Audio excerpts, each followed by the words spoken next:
Hello दोस्तों, electromagnet channel में आप लोगों का एक बार फिर से स्वागत है। दोस्तों, आज से हम लोग यूपी पॉलिटेक्निक के third semester machine first electrical machine first का जो है आज से वीडियो लेक्चर चालू हो जाएगा, जिसमें आज हम लोग पहला चैप्टर पढ़ेंगे।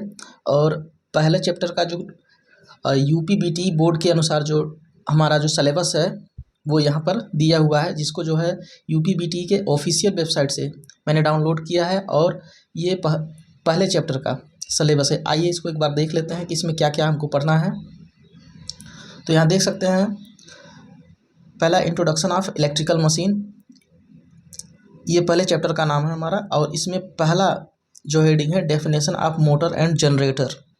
इसके बाद दूसरा हेडिंग है torque development due to alignment of two field and concept of torque angle. और तीसरा हेडिंग है इलेक्ट्रोमैग्नेटिकली इंड्यूस्ड ईएमएफ। और इसके बाद जो है हमारा अगला चौथा हेडिंग है elementary concept of an electrical machine. इसके बाद पांचवा टॉपिक है comparison of generator and motor. और सबसे लास्ट छठा टॉपिक है generalised theory of electrical machine. ये 6 के 6 टॉपिक हम लोग इसमें कवर करेंगे।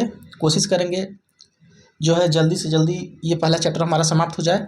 तो आइए आज से हम लोग शुरू करते हैं। पहला टॉपिक हमारा आज का definition of motor and generator. तो आइए सबसे पहले हम लोग इलेक्ट्रिकल मशीन के परिचय के बारे में पढ़ते हैं, जिसमें सबसे पहला इलेक्ट्रिकल मशीन के अंतर्गत जनरेटर और मोटर दोनों आते हैं। तो सबसे पहले जो है हम लोग इलेक्ट्रोमैकेनिकल एनर्जी कन्वर्टर, जैसे इलेक्ट्रिकल मशीन को क्या कहेंगे हम लोग उसको समझ लेते हैं। यहाँ पर इलेक्ट्रोमैकेनिकल एनर्जी कन्वर्टर वे मशीन जो इलेक्ट्रोमैग्नेट का उपयोग करती हैं तथा उन मशीनों के लिए एक सामान्य शब्द इलेक्ट्रोमैकेनिकल एनर्जी कन्वर्टर का उपयोग करते हैं। इसका शाब्दिक अर्थ यह है दोस्तों कि जो है इलेक्ट्रोमैकेनिकल एनर्जी कन्वर्टर, जिसका अर्थ यह है कि ये जो है इलेक्ट्रोमैग्नेट का उपयोग करके एक प्रकार की ऊर्जा को दूसरे प्रकार की ऊर्जा में कन्वर्ट करते हैं। जैसे मोटर को ले लें, मोटर भी हमारी एक मशीन है। जो मोटर क्या होती है, इलेक्ट्रिकल एनर्जी लेती है और इलेक्ट्रोमैग्नेट की सहायता से जो है इसे मैकेनिकल एनर्जी में कन्वर्ट कर देती है।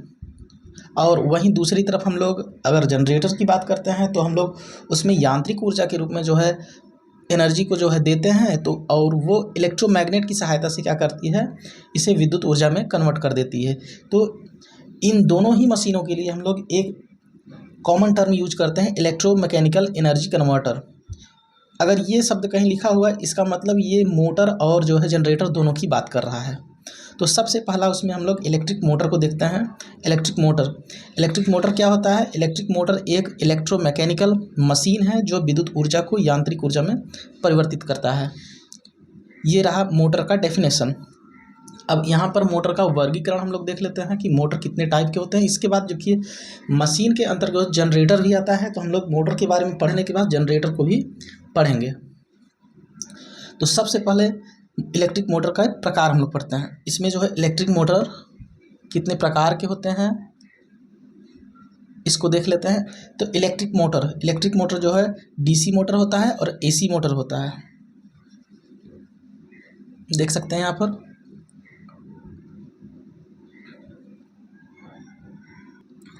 तो डीसी मोटर के अंतर्गत कौन कौन सी मोटरें आती हैं, यहाँ पर डीसी मोटर का वर्गीकरण दिखाया गया है, इधर एसी मोटर का वर्गीकरण दिखाया गया। पूरे मशीन में हम लोग इन्हीं सबको पढ़ेंगे।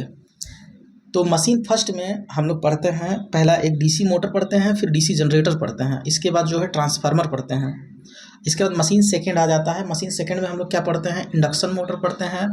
Induction motor single phase induction motor होता है और 3 फेज इंडक्शन मोटर होता है और सिंक्रोनस मोटर भी होता है। तो इस तरीके से हम लोग धीरे धीरे आगे बढ़ेंगे। तो अभी हमें फिलहाल मशीन फर्स्ट की जानकारी होनी चाहिए। तो मशीन फर्स्ट के अंतर्गत हम लोग डीसी मोटर के बारे में पढ़ेंगे।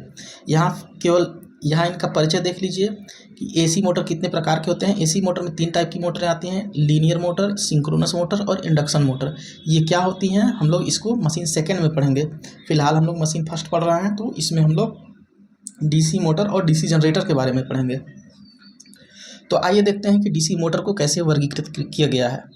तो डीसी मोटर में सबसे पहला वर्गीकरण है सेपरेटली एक्साइटेड और self excited. Separately excited DC motor होता है। यहाँ डीसी मोटर और सेल्फ एक्साइटेड डीसी मोटर।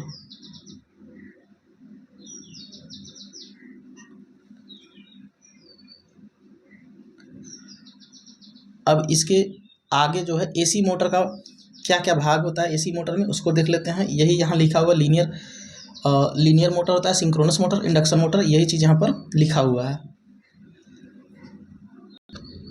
देखिए इसी में हम लोग इंडक्शन मोटर का वर्गीकरण पढ़ लेंगे, इसके बाद सिंक्रोनस मोटर का भी वर्गीकरण पढ़ लेंगे, डीसी मोटर का भी वर्गीकरण पढ़ लेंगे और डीसी जनरेटर का भी वर्गीकरण पढ़ लेंगे। लेकिन जब हम लोग इसमें मशीन फर्स्ट में डिटेल में पढ़ेंगे केवल 2 ही टॉपिक, एक डीसी जनरेटर और दूसरा डीसी मोटर। तो केवल यहाँ पर हम लोग वर्गीकरण पढ़ेंगे एसी इंडक्शन मोटर का, और इसके बाद जो है जितने भी एसी मोटर के प्रकार होते हैं। आइए देखते हैं इंडक्शन मोटर कितने प्रकार की होती है। यह मोटर इलेक्ट्रोमैग्नेटिक इंडक्शन के सिद्धांत पर कार्य करती है तथा सिंक्रोनस गति से कम गति पर घूमती है, इसीलिए इसे असिंक्रोनस मोटर भी कहते हैं।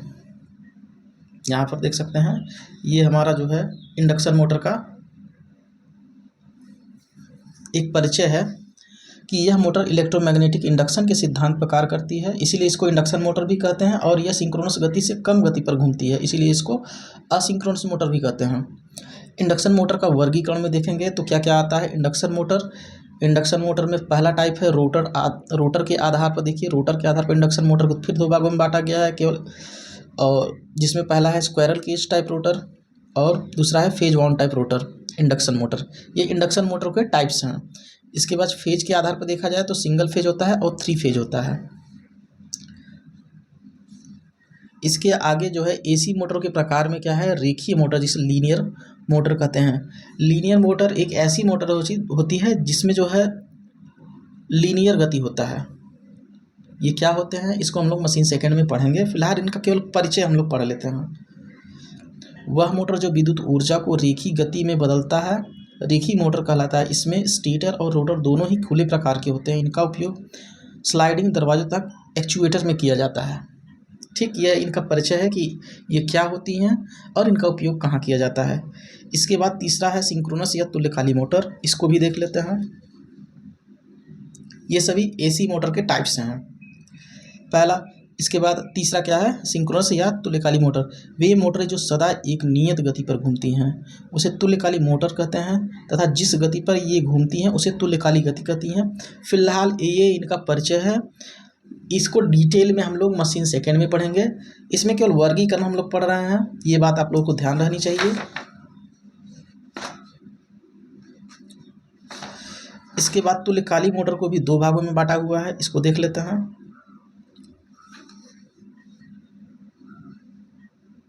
यहाँ देख सकते हैं तुल्यकाली मोटरें, त्रिफेजी तुल्यकाली मोटरें होती हैं और सिंगल फेज के तुल्यकाली मोटरें जैसे हिस्टैरिसीस मोटर होता है और रिलक्टेंस मोटर होता है। ये हो गया हमारा तुल्यकाली मोटरों का वर्गीकरण। इसके बाद हम लोग पुनः आ जाते हैं डीसी मोटर पर, कि डीसी मोटर के किस आधार पर वर्गीकृत किया गया और ये कितने प्रकार की होती हैं। क्योंकि मशीन फर्स्ट में हमको डीसी मोटर और डीसी जनरेटर ही पढ़ना है, तो इसको सबसे लास्ट में लिया गया है ताकि आप लोगों को अच्छे से याद रहे कि डीसी मोटर कितने प्रकार के होते हैं। आइए इसको देख लेते हैं। वे मशीन जो डीसी विद्युत ऊर्जा को यांत्रिक ऊर्जा के रूप में बदलती हैं उन्हें डीसी मोटर कहते हैं। देखिए दोस्तों, एनर्जी 2 टाइप की होती है विद्युत ऊर्जा में। पहला एक एसी एनर्जी होती है, दूसरा डीसी एनर्जी होती है। यहाँ पर उन मोटरों की बात की जा रही है जो डीसी ऊर्जा को जो है डीसी विद्युत ऊर्जा को यांत्रिक ऊर्जा में बदलती हैं, उसे मोटर कहते हैं। मोटरों का वर्गीकरण भी देखिए यहाँ निम्न प्रकार से किया गया है। डीसी मोटर्स में एक सेपरेटली एक्साइटेड डीसी मोटर होता है, दूसरा सेल्फ एक्साइटेड डीसी मोटर होता है। ये सब क्या होते हैं अभी केवल परिचय आप लोग देख लीजिए। इसको हम लोग दूसरे चैप्टर में पूरे डिटेल से पढ़ेंगे, पूरे अच्छे से पढ़ेंगे, जिससे आप लोगों को अच्छी प्रकार से समझ में आ जाएगा। यहाँ पर देखिए सेल्फ एक्साइटेड, ये सेपरेटली एक्साइटेड डीसी मोटर का बस इतना ही होता है, सेपरेटली एक्साइटेड डीसी मोटर। इसके बाद सेल्फ एक्साइटेड डीसी मोटर जो है विभिन्न प्रकार के होते हैं। इनके प्रकार में पहला प्रकार है डीसी शंट मोटर, और दूसरा प्रकार है डीसी श्रेणी मोटर, और तीसरा प्रकार है डीसी लॉन्ग शंट मोटर जिसे कम्युलेटिव कंपाउंड मोटर भी बोलते हैं। इसके बाद सबसे अंतिम टाइप है DC short shunt compound motor, या इस मोटर को डिफरेंशियल कंपाउंड मोटर भी कहते हैं। तो ये हो गया हमारा डीसी मोटर्स का वर्गीकरण। अब इसके बाद इलेक्ट्रिक जनरेटर को देख लेते हैं। देखिए दोस्तों, जैसे हम लोग मोटर में पढ़े सब प्रकार की मोटर देख ली, इसी प्रकार जनरेटर में भी हम लोग जितने भी प्रकार के जनरेटर होते हैं उनको देख लेंगे। इसके बाद लेकिन हम लोग पढ़ेंगे क्या, मशीन फर्स्ट में डीसी जनरेटर के बारे में। तो आइए देखते हैं। वह मशीन जो यांत्रिक ऊर्जा को विद्युत ऊर्जा के रूप में बदलती है उसे जनित्र कहते हैं या जनरेटर कहते हैं। इसके विपरीत मोटर क्या करती थी, मोटर यांत्रिक ऊर्जा को विद्युत ऊर्जा में बदलने का काम करती थी। और जनरेटर का क्या काम करता है, यह जो है यांत्रिक ऊर्जा को विद्युत ऊर्जा में बदलता है, जबकि मोटर विद्युत ऊर्जा को यांत्रिक ऊर्जा में बदलती है। अब यहाँ पर जनित्रों का वर्गीकरण देख लेते हैं। जनित्रों को दो भागों में बांटा गया है, पहला एसी जनरेटर और दूसरा डीसी जनरेटर। स्वाभाविक है, इनके नाम से ही पता चलता है कि वे जनरेटर जो एसी जो है मैकेनिकल एनर्जी को कन्वर्ट करती हैं एसी एनर्जी में, एसी विद्युत ऊर्जा में कन्वर्ट करती हैं, उन्हें एसी जनरेटर कहते हैं। और जो मैकेनिकल ऊर्जा को जो है यांत्रिक ऊर्जा को डीसी विद्युत ऊर्जा में कन्वर्ट करती हैं, उन्हें डीसी जनरेटर कहते हैं। तो देखते हैं एसी जनरेटर दो प्रकार के होते हैं, इन्हें फेज के आधार पर बांटा गया है। पहला जो है सिंगल फेज एसी जनरेटर, इन्हें केवल 25 केवी तक बनाया जाता है, इसके ऊपर नहीं बनाया जाता है। और अगर हमको इसके ऊपर चाहिए तो हमको थ्री फेज ही एसी जनरेटर बनाने पड़ेंगे। इन्हें जो है 25 केवी से ऊपर बनाया जाता है। और संरचना के आधार पर एसी जनित्रों का यहाँ पर वर्गीकरण देखें तो संरचना के आधार पर एसी जनित्र दो प्रकार के होते हैं, इंडक्शन जनित्र और सिंक्रोनस जनित्र। तो डीसी जनित्रों का वर्गीकरण, ये केवल परिचय हम लोग ऊपर जितने भी दिए हुए हैं इनका केवल परिचय हम लोग जानेंगे कि ये क्या होते हैं। अब यहाँ पर डीसी जनरेटर जो जिसको हमको पढ़ना है उसके बारे में देख लेते हैं। डीसी जनरेटर भी दो टाइप के होते हैं। डीसी जनित्र को निम्न भागों में बांटा गया है। पहला है सेपरेटली एक्साइटेड जनरेटर या जनित्र बोल लीजिए, दूसरा सेल्फ एक्साइटेड जनित्र या जनरेटर।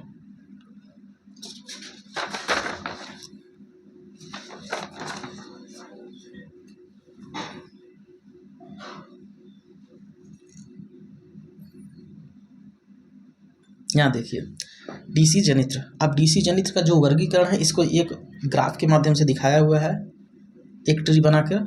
यहाँ पर देख सकते हैं डीसी जनित्र पहला दिया है सेपरेटली एक्साइटेड जनित्र। जैसे सेपरेटली एक्साइटेड मोटर होता था वैसे ही सेपरेटली एक्साइटेड जनरेटर होता है, और यह केवल एक ही टाइप का होता है, इसको फर्दर डिवाइड नहीं किया सकता। इसके बाद सेल्फ एक्साइटेड जनरेटर आते हैं और सेल्फ एक्साइटेड जनरेटर को फिर फर्दर अनेक भागों में डिवाइड किया गया है। जैसे डीसी मोटर को हम लोग डिवाइड किए थे, इसी तरीके से जो है सेल्फ एक्साइटेड जनरेटर को भी निम्न भागों में इसको बांट सकते हैं, जिसमें पहला क्या है डीसी शंट जनरेटर और डीसी सीरीज जनरेटर और डीसी कंपाउंड जनरेटर।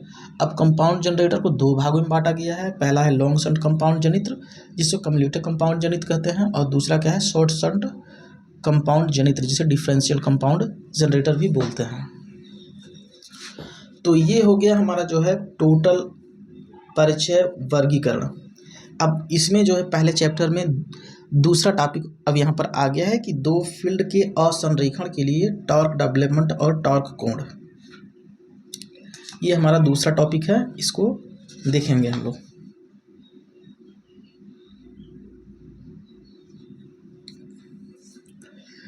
देखिए दो चुंबकीय क्षेत्रों के असंरेखण के कारण बल आघूर्ण उत्पन्न होने की क्रिया को निम्न चित्र के से आसानी से समझ सकते हैं। इस चित्र में दो मैग्नेट दिखाया गया है। इसमें एक मैग्नेट दो पोलों की स्थिर है, एक मैग्नेट के दो पोल स्थिर है तथा दूसरा मैग्नेट अपने अक्ष O बिंदु के परिधि तक घूम सकता है यदि घूमने वाले चुंबक की लंबाई L, जिसे O बिंदु पर दो बराबर भागों R और R में बांटा गया है। ये अभी फिलहाल आप लोग थ्योरी देख लीजिए, इसका चित्र मैं पीछे बनाया हूँ दिखा देता हूँ। ये थ्योरी हो गया। कैसे काम होता है कि दो जब मैग्नेटिक फील्ड असंरेखित हो जाते हैं और तो उसमें कैसे टॉर्क डेवलपमेंट होता है उसको हम लोग समझेंगे। तो ये रहा थ्योरी, और इसका जो है फिगर इस तरफ है, इसको भी देख लीजिए क्योंकि बिना फिगर के ये थ्योरी समझ में नहीं आएगी।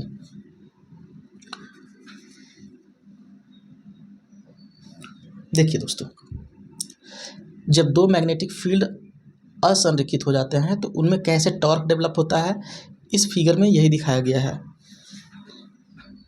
यहाँ देख सकते हैं एक मैग्नेट का जो है N1 पोल और S1 पोल जो कि स्थिर है, इसके बीच दूसरा मैग्नेट N2 पोल और S2 पोल के बीचों बीच एकदम रखा हुआ है, जिससे N1 और S2 के बीच ये आकर्षण बल के कारण अलाइनमेंट है, और यहाँ पर N2 और S1 ये आपस में अलाइनमेंट है। अलाइनमेंट से क्या होता है, ये एक फिक्स डायरेक्शन में फिक्स रहेगी, लेकिन यहाँ पर ये घूमने वाला मैग्नेट है, घूम सकने वाला। अगर इसको हम लोग घुमाएंगे ऐसे पकड़ के, यहाँ से ऐसे घुमाएंगे तो ये इस तरफ से दोनों तरफ से रोटेट कर सकता है। यानी ये ओ पॉइंट जो है, ये हमारा ओ पॉइंट जो है, यहाँ से इसके पड़ता ये घूम सकता है। तो टॉर्क तभी डेवलप होता है जब इसमें थोड़ा सा डिस्प्लेसमेंट होता है, यानी ये अपनी साम्य अवस्था से थोड़ा सा इसे इधर किया जाए या फिर थोड़ा सा इधर किया जाए। तो हम लोग देखते हैं कि जब इसको थोड़ा इसके मैग्नेटिक लॉकिंग स्थिति से थोड़ा सा तिरछा कर दिया जाए तो इसमें टॉर्क कैसे डेवलप होगा, इसको हम लोग देखते हैं। दूसरा चित्र दिखाया हुआ है, इसमें जो है इसको जो साम्य स्थिति थी इससे थोड़ा सा डिस्टर्ब कर दिया गया है, इसको थोड़ा सा टिल्ट कर दिया गया है, तिरछा कर दिया गया है। तिरछा करने से क्या होता है, ये N1 पोल जो है S1 को अपनी ओर आकर्षित करेगी और N2 पोल को S1 जो है अपनी ओर आकर्षित करेगी और अपने पूर्व की स्थिति बनाए रखने की कोशिश करेगी। तो देख सकते हैं यहाँ पर दो प्रकार के बल लगते हैं, एक बल F, एक बल F, क्योंकि एक ही मैग्नेट के दो पोल आपस में बराबर बल के होते हैं या बराबर बल आरोपित करते हैं। तो इस तरीके से एक बल युग्म बन जाता है। देख सकते हैं यहाँ पर F, तो ये एक बल युग्म बन जाता है और इनके बीच की टोटल दूरी क्या है, अभी उसमें थ्योरी में लिखा हुआ था L, जिसे दो बराबर भागों में बांटा हुआ था, R और R। यहाँ से देख सकते हैं इसको दो बराबर भागों में बांटा गया, R और R। तो ये बल और ये बल मिलके यहाँ पर एक टॉर्क डेवलप करते हैं। टॉर्क मीन्स बल आघूर्ण। तो बल आघूर्ण की परिभाषा क्या होती है कि ऐसे दो बल जो है दो एक नियत दूरी पर दो बिंदुओं पर कार्य करते हैं समांतर में, परंतु विपरीत दिशा में, तो वो बलयुग्म का आघूर्ण बनाते हैं। तो यहाँ पर देखिए F बलयुग्म का आघूर्ण बना रहे हैं, जिससे ये घूम सकने वाले मैग्नेट को किसी एक ही तरफ घुमाने का प्रयत्न करते हैं। तो आइए देखते हैं थ्योरी में क्या लिखा हुआ है, इसको कैसे समझाया हुआ है। यदि दोनों चुंबकीय क्षेत्र संरेखित हो तो इनके बीच कोई बल आघूर्ण नहीं लगेगा।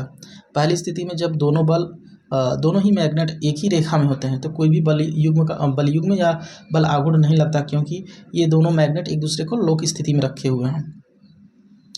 उपरोक्त चित्र ए में दो चुंबक परस्पर संरेखण को दिखाया गया है, यानी एक ही रेखा में है। ये एक चित्र ए में दिखाया हुआ है, ये चित्र ए है, बी है और ये सी है। यदि इनके संरेखण को असंरेखित करके चित्र बी की स्थिति में ला दें, इस स्थिति में अगर इस स्थिति को थोड़ा सा डिस्टर्ब करके इस स्थिति में ला दें, तो इस स्थिति में N1 पोल S2 को और तथा S1 पोल N2 को अपनी ओर खींचने का प्रयास करेगा। माना दोनों चुंबकों को असंरेखित करने पर उनके अक्षों के बीच अल्फा कोण बनता है। देखिए, जब इस स्थिति में है दोनों मैग्नेट तो इनका अक्ष जो है एक ही रेखा में है, यानी संरेखित है।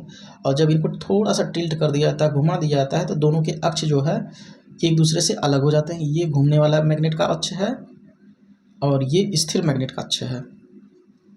तो इस तरीके से जो है दोनों मैग्नेट के अक्ष के बीच जो एक कोण डेवलप हो जाता है उसको अल्फा से डिनोट करते हैं।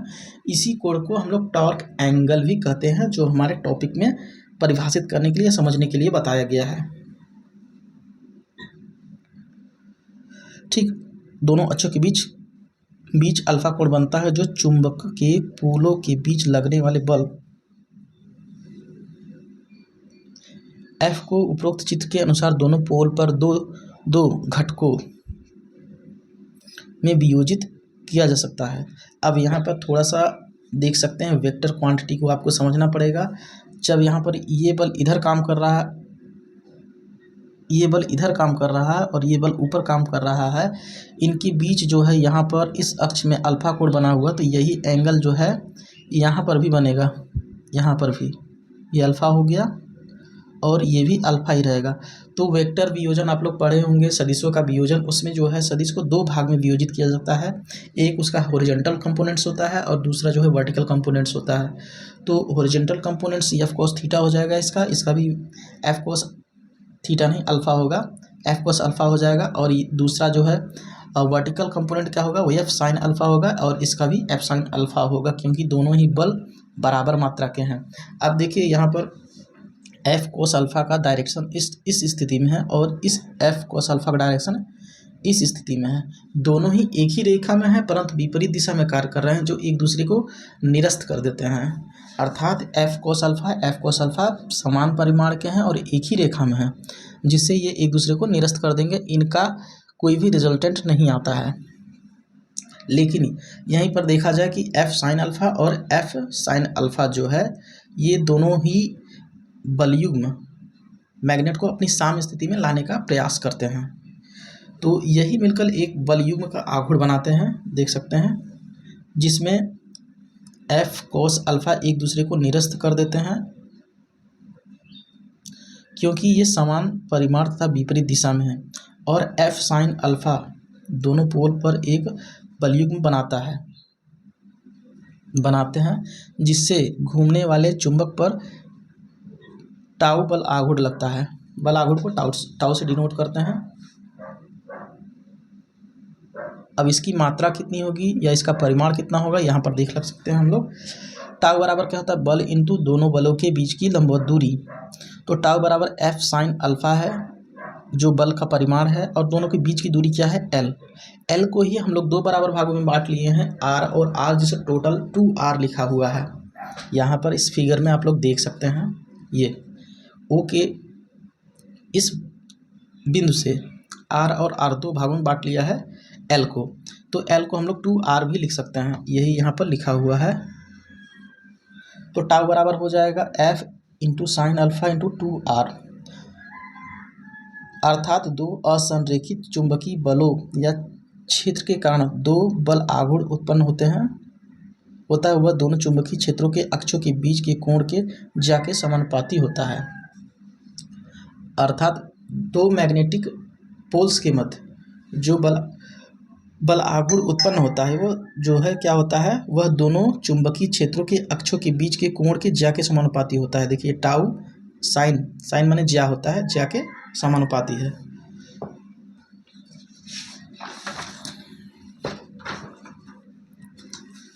अब इसके बाद हमारा क्या है अगला टॉपिक, बल आघूर्ण कोण की अवधारणा। देखिए दोस्तों, आज के लिए फिलहाल इतना ही। इसके बाद जो है इसके बाद का टॉपिक बल आघूर्ण की कोण की अवधारणा जो है अगले लेक्चर सीरीज में हम लोग कवर कर लेंगे। इसके बाद जो है ये हमारा लगभग 1 या 2 वीडियो लेक्चर में पहला चैप्टर समाप्त हो जाएगा। तो फिलहाल इतना, आज के लिए इतना ही। यदि ये वीडियो लेक्चर आप लोगों को पसंद आया है तो वीडियो को लाइक करें, चैनल को सब्सक्राइब करें और अपने दोस्तों में भी शेयर करें। यदि किसी प्रकार की कोई क्वेरी हो तो आपके लिए कमेंट बॉक्स खुला है, आप लोग कमेंट कर सकते हैं। तो धन्यवाद।